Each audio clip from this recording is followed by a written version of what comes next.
Okay, I'm all ready to go. You want me to count it down? Okay. 3, 2, 1, go.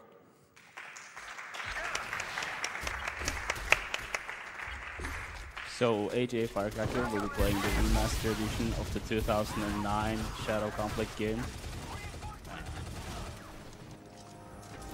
So I've already done the first trick of the run, which is to spam shoot as the game loads in. And what that does is it fires a shot as the game's loading, alerts enemies more quickly, which is what triggers that helicopter. And then we do a quick kill on it. It takes 2 rockets to kill, so we do 1 into the background to splash damage it, and 1 onto the rocket, and since directly onto the helicopter. And since it takes longer to travel into the background, the timing works out. Someone actually put floor. One trick you're going to be seeing a lot if you watch closely is a double jump. Jason isn't supposed to have a double jump, but he just does. If you're fast when you leave the ground and you press another jump quickly, there's kind of a little window where you can still jump. And our theory is that it's supposed to be kind of a grace period for platforming, so that when you leave the ground off the edge of a platform, you still can jump. But we use it to gain more height, and since this game is kind of mapped out based on how high you can jump, it lets us kind of access areas we shouldn't and do stuff like that. You'll be seeing that very prominently in the any percent run. There, I just load my game to skip a cutscene.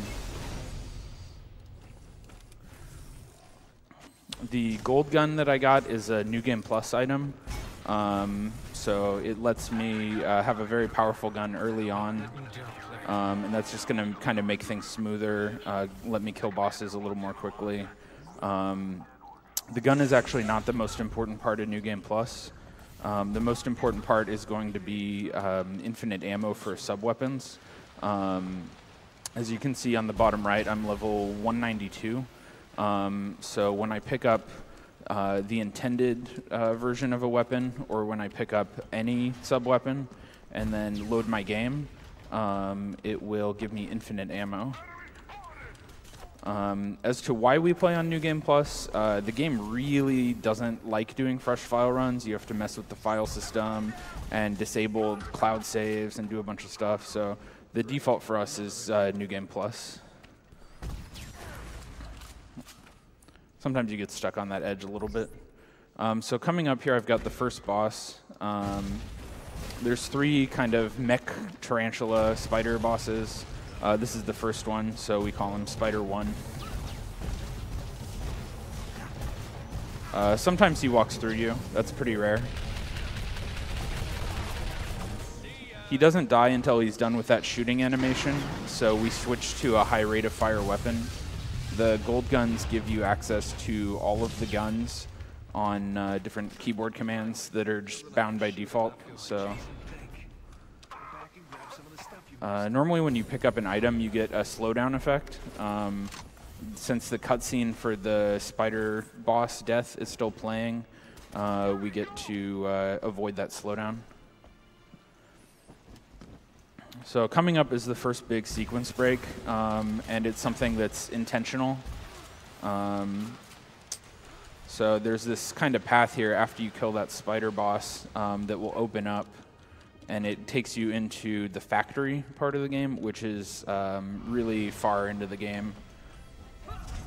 This is kind of the one big dev shortcut there. If you fall down and land on those like hot rods, I think they're supposed to be radioactive, you die very quickly. So I'm playing on casual difficulty. It has the downside of opening up a map whenever I run by a map station or whenever I accomplish plot objectives, but it lets me ignore or have a lot more safety with certain environmental obstacles. The no major glitches run doesn't get the foam item at all because foam is super glitchy, and there's a bunch of stuff we can do with it. So I need this guy to open the door for me, and Sometimes he doesn't want to cooperate. I get frozen in place if he hits me while I'm on the ground. So we jump both to get him to aim at the door and to prevent him from freezing us in place.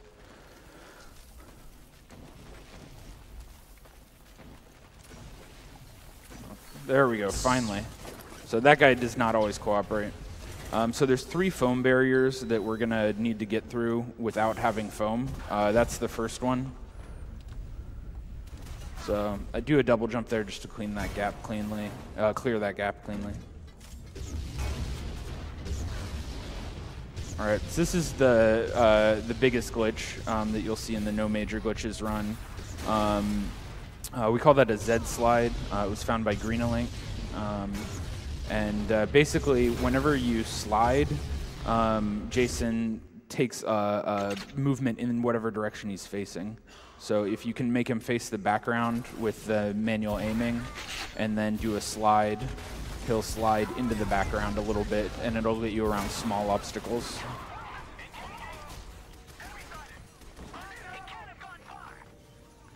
Here, Jason's a righty, so whenever he looks to the left, he holds the gun a little bit in the background, and whenever he looks to the right, he holds it a little bit in the foreground. So you grab that ledge to make him kind of twist his body around where his body's facing left, and that puts the gun far enough into the background to shoot past that pillar. I'm going to do the same thing here by flicking from left to right. The gun, as you shoot it, it kind of moves a little bit more quickly than his body does, and you get the same twisting to shoot past that. This is the second foam barrier. We can't get through it, but there's a save room on the other side, and the hitbox, the trigger for it is big enough that we can just run up against it. Coming up here will be the third foam barrier. There's some rocks that we can destroy with grenades, but you're supposed to have foam to stick the grenade to the rocks, but we can do a setup that's just about pixel perfect. But I'm getting around Very fast. nice, first try. Exactly what I was thinking. So a little bit of backtracking here. We're gonna have some travel to do. So we got maybe 20, 30 seconds if you want to throw in a couple donations. Sure thing. We've got $100 from Pixeline242. Yo, Firecracker, didn't expect to see an expert dredge player at GDQ this year, but here we are. Congrats on making it this far, and good luck with the run. And $50 from Anonymous. Gotta show some love for my boy AJ. Shout out to the Shadow Complex community. Great group of guys. All right, so this boss, crap. There we go, okay. I almost messed that up. So we destroy the platforms on either side to skip a phase of the boss fight. The first thing he does is destroy those platforms. So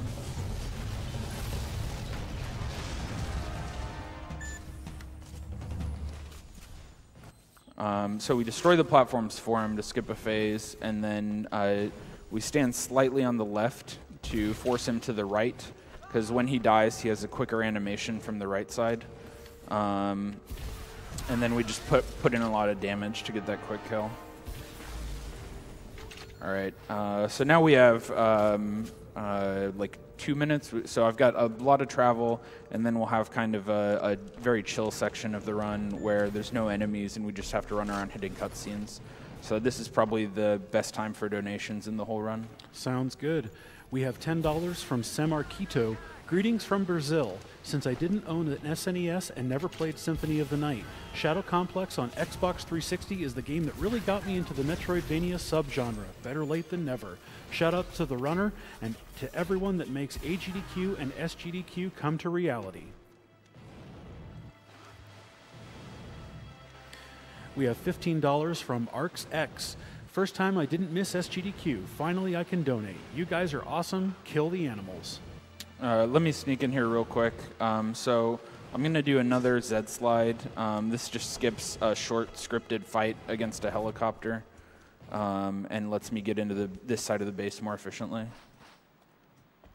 And go ahead, High Def. Okay. We have $10 from Kuma. I'm up this early for my job. Luckily, I have SGDQ to start my day. I'll probably finish my day with it too. Thanks for your work around the clock, SGDQ. We have $10 from Sharon Farber. It's so much fun watching this year's SGDQ. First time watching live and loving it. We have $20 from Ark the Overlord. Reminder to everyone, smiling is a wonderful way to brighten up your and someone else's day. Don't forget to also kill the animals. The frames are more important. We have $5 from Garbage Hime. Hi SGDQ, sneaking in a quick donation while the boss isn't looking. I've been watching every GDQ since 2014 and I love every minute of it. Shout out to the amazing staff and runners for supporting a great cause. Let's keep it up by supporting those cute animals, yeah? Okay, so I've got a couple boss fights here that I'm basically gonna blast through. You can get through these pretty quickly without New Game Plus. The gun is pretty sweet, but missiles are also kind of nuts, so be blasting through these. And one thing I'll be trying to do is to jump as cutscenes trigger, which will give me a little more distance.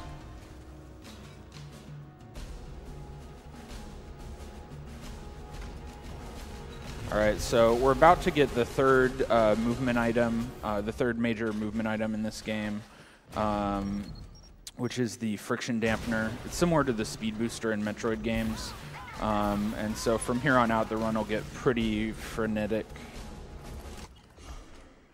If everything goes well, we're going to spend most of the next minute in this hyperspeed state.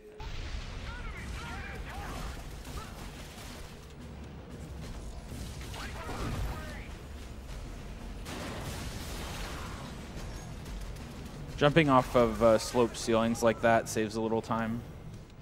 You get quicker movement. Okay, that was perfect.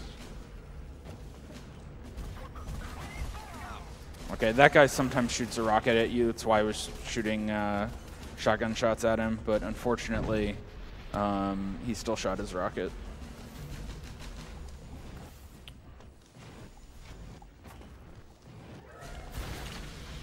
So coming up here, I'm going to do a short charge. Crap. Okay. It's fine. So this game, certain actions will interrupt the build-up to hyperspeed, like stopping your run or turning around while running. But running off ledges and grabbing ledges doesn't. So you can use that to compress the space needed to get charge and avoid a puzzle there where you have to drop grenades to make a long enough path.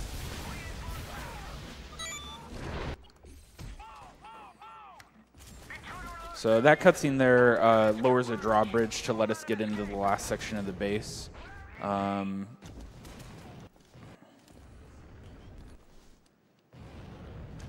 Cool. So the plot of the game, I haven't talked about it all yet. Basically, there's some bad guys. They want to take over the worlds, and your girlfriend convinces you to go hiking in the woods. Always a mistake. And you run into the bad guys' headquarters and decide to fight them. That's the basic plot.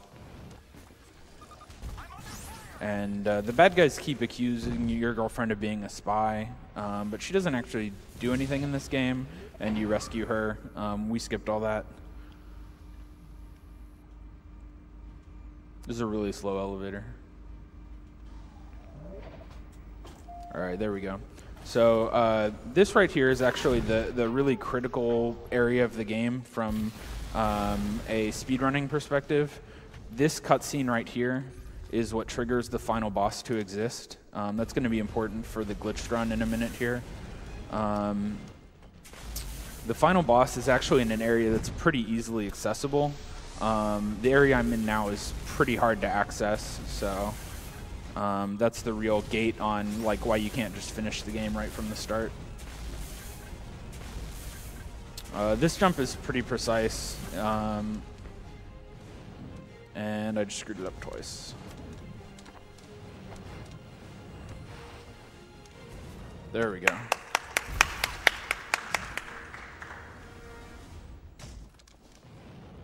So we're going to try and run all the way to the final boss in hyperspeed, or almost all the way there. Okay, good. That's pretty precise. It saves. Depending on how you fail that, it can be up to 15-second time loss.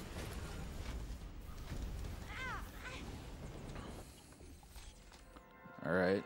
So you can see it's been, we're just about at the final boss now. It's been almost a minute of hyperspeed running to get over there, so it's quite the trip.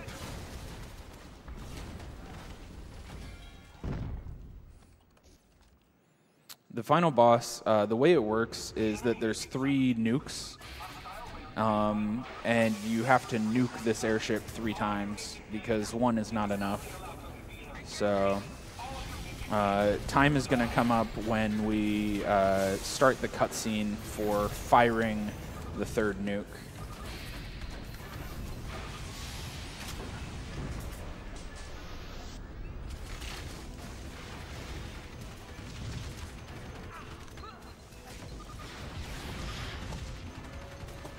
And we're going to get a lot of cutscenes here. So after you fire a nuke, the airship shoots like missiles back at the tower that shot it. And that's a cutscene, and then they hit, and there's like a slowdown effect. So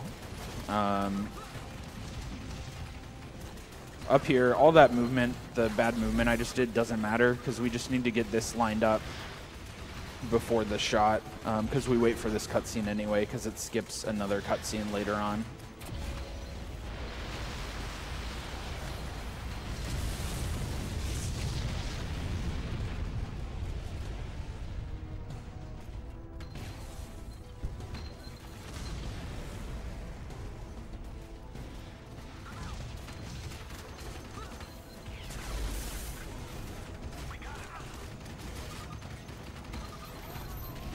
Time.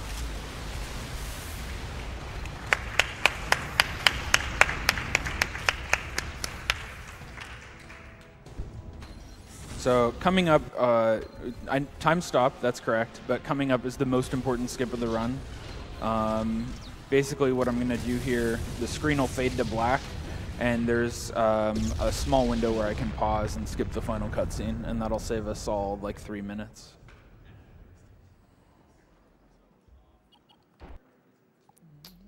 All right, so I'm going to go ahead and dive into the incentive run. Your final time was 17:03. Okay, good. All right, are you guys ready on time for the incentive? Okay, give it a sec. So just while we're waiting, I'll explain quickly. Some of the glitches in the 360 version were patched out, so we have a whole different set of tricks we're going to use. I'm going to go ahead and count down. 3, 2, 1, go.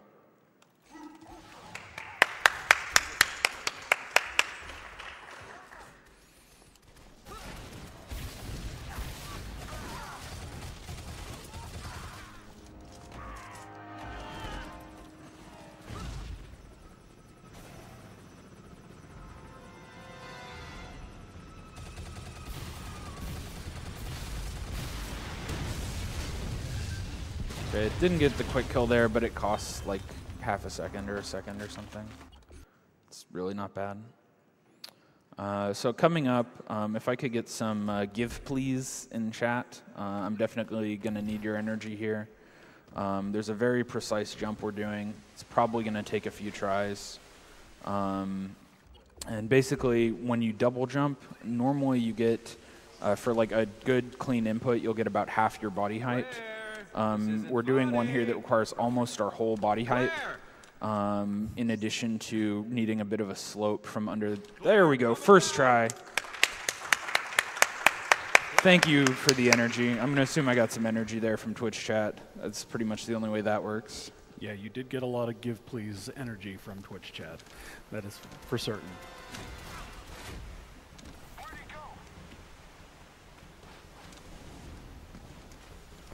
So that right there is a hard double jump, but it's not nearly as hard as the other one. Coming up, this is like The worst jump in the game right there. It's super easy, and I mess it up all the time. Shoutouts to Funyuns Are Tasty. He's the world record holder in this category, and he also messes it up all the time. All right, we got a little travel time here. We can sneak in a donation or two. All right, we have $30 from Dylan182. Shadow Complex is one of my favorite 360 games, and I'm excited to watch AJ beat the remaster hours faster than I can. My money goes to my favorite GDQ event, the Super Metroid Race. Kill the animals, save the frames. Okay, so I've got foam, and I don't have a gun. It turns out this game doesn't handle that very well, so we're going to use that to break the game. Basically, normally your weapons shoot along the barrel of your gun. Your sub-weapons, when you don't have a gun, will shoot for foam into the background, for grenades and missiles into the plane of play. So what we're going to do here is we're going to shoot very precise foam shots into the background. And by walking into the foam, it's kind of a round object. And so by staying in front of it and walking into it, it'll keep pushing me further into the foreground here.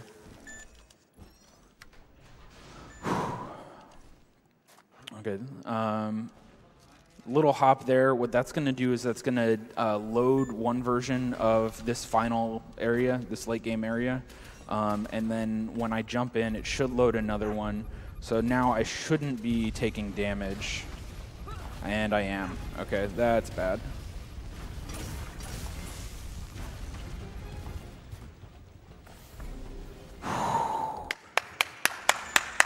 So what I did right there is what we do in the world record run, and it's a super risky warp. It probably works like 10% of the time for me.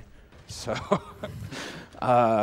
so the run didn't die. I have a bunch of safety saves and stuff, and I purposefully save right next to the foam walk because it's much safer. But sometimes you get the hard warp. So, wow. Gunship? Okay, so now we're back at the final boss. It's a little harder to navigate around because we don't have a jetpack or hyperspeed or any of that stuff. So what we're going to be doing is we're going to be using foam to kind of build some platforms here.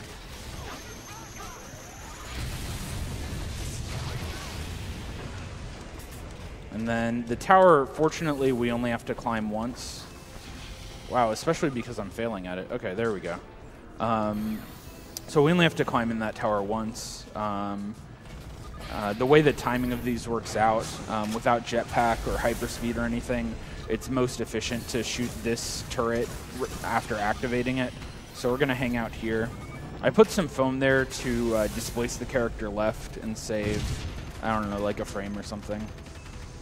There's a keyboard and mouse specific glitch called turret cancels, where you cancel the turret usage and fire at the same frame, and it lets you move in the cutscene. But they're not marathon safe, unfortunately. There's a like maybe 50-50 chance that they lock the camera to the turret, and then you have to complete the game blind, which I'm not prepared to do. So no turret cancels today.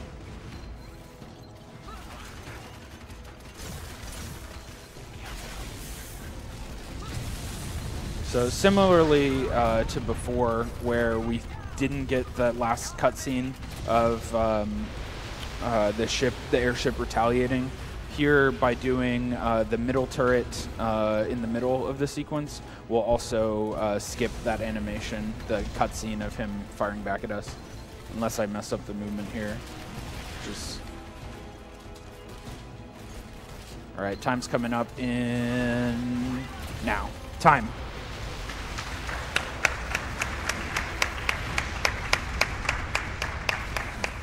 So coming up is one of my favorite parts of the Any Percent run. We're done. We don't have control of the character, but now we get the final cutscene. Usually you're supposed to be super powerful. You've gone all through the base. You've gotten all sorts of stuff, and so you have some sort of like super high-tech futuristic gun to threaten the enemy with. We didn't get any gun, so let's see what Jason comes up with to threaten the enemy. Who the hell are you? Jason Fleming. I'm no one. And everyone. The Restoration will hunt you down and kill you. You, your loved ones, those you hold most dear, everyone you've ever known. I like that he's confused about whether or not his flashlight shot him. Couldn't let you kill a man in cold blood, Jason. Wouldn't have been fair to you. You knew about this all along, didn't you? You're a spy. Yes, and I'm sorry. I ran local background checks to see who I could bring with me to service. All right, we got about a minute You of were cutscene left here. Why wouldn't you just bring another agent? That's crazy. Because the Restoration has moles everywhere. That's why they wear the Anonymity masks. was the only way. So everything you told me when we met, it's just a lie. Not everything. You really do have nice eyes. All right, it's time to go. We have a lot of questions for you. Who are you? Remember when I asked you what NSA looks like? Well, now you know. Maybe. All right, guys. Thanks so much for having me. Please donate to Doctors Without Borders. Every donation helps. That's going to do it for me. Thanks a lot, everybody.